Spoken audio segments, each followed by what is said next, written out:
Hello, তো আজকে আমি নিয়ে এসেছি একটি ফতুয়া আর্ট, যেখানে আমি ফার্স্টে হালকা নীল কালারের একটি ওয়াশ পেইন্ট করেছি।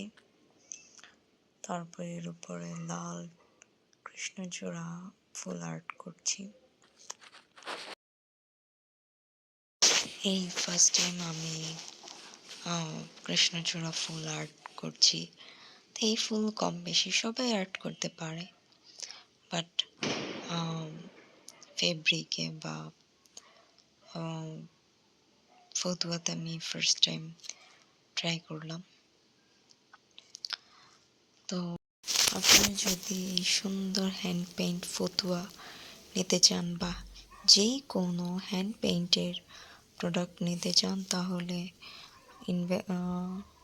ইনবক্স করবেন আমাদের পেজে গ্ল্যামার লেডি হাবে, অথবা হ্যান্ডি আর্টিস্ট অ্যান্ড ক্রাফটে, অথবা আমাদের হোয়াটসঅ্যাপ নাম্বারে যোগাযোগ করেন। যে কোনো কালার কাস্টমাইজেশন করা যাবে, যে কোনো ডিজাইনের দেওয়া যাবে। তো দ্রুত অর্ডার করতে ইনবক্স করুন আমাদের পেজে। ধন্যবাদ।